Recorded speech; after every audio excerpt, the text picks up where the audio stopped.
യുഎഇയിലെ സർവകലാശാലകളിൽ മാർച്ച് 30 മുതൽ class room പഠനം പുനരാരംഭിക്കുന്നു. ഘട്ടം ഘട്ടമായി ക്ലാസുകൾ പുനരാരംഭിക്കാനാണ് പദ്ധതി. ആദ്യഘട്ടത്തിൽ പരീക്ഷകൾ, ക്ലിനിക്കൽ പ്രാക്ടീസ്, ലാബ് വർക്ക് അടക്കമുള്ള പ്രാക്ടിക്കൽ ക്ലാസുകൾ അനിവാര്യമായ തെരഞ്ഞെടുക്കപ്പെട്ട കോഴ്സുകൾക്കാണ് നേരിട്ടുള്ള ക്ലാസുകൾ നടപ്പിലാക്കുന്നത്. പശ്ചിമേഷ്യൻ സംഘർഷങ്ങളുടെ സാഹചര്യത്തിൽ ഓൺലൈൻ ക്ലാസുകൾ തുടരുന്ന സർവകലാശാലകളിൽ ക്ലാസുകൾ ഘട്ടം ഘട്ടമായി പുനരാരംഭിക്കുകയാണ്. ആദ്യഘട്ടമായി മാർച്ച് 30 തിങ്കളാഴ്ച മുതൽ നേരിട്ടുള്ള ക്ലാസുകൾ ആരംഭിക്കണമെന്നതാണ് ഉന്നത വിദ്യാഭ്യാസ മന്ത്രാലയത്തിന്റെ നിർദ്ദേശം. പരീക്ഷകൾ, ക്ലിനിക്കൽ പ്രാക്ടീസ്, ലാബ് വർക്ക് അടക്കമുള്ള പ്രാക്ടിക്കൽ ക്ലാസുകൾ എന്നിവയ്ക്ക് പുറമെ അനിവാര്യമായ തെരഞ്ഞെടുക്കപ്പെട്ട കോഴ്സുകളുടെ ക്ലാസുകളും ആരംഭിക്കും. 14ഓളം മുൻഗണനാ കോഴ്സുകൾക്കാണ് ആദ്യഘട്ടത്തിൽ പരിഗണന.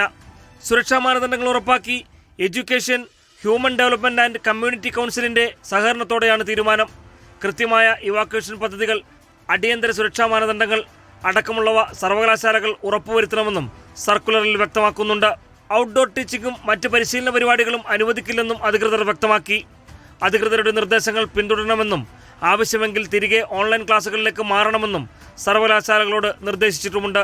മറ്റൊരു അറിയിപ്പുണ്ടാകുന്നതുവരെ നിലവിൽ ഏപ്രിൽ 3 വരെയാണ് മറ്റ് വിദ്യാഭ്യാസ സ്ഥാപനങ്ങൾക്ക് ഓൺലൈൻ ക്ലാസുകൾ. Reporter, Dubai.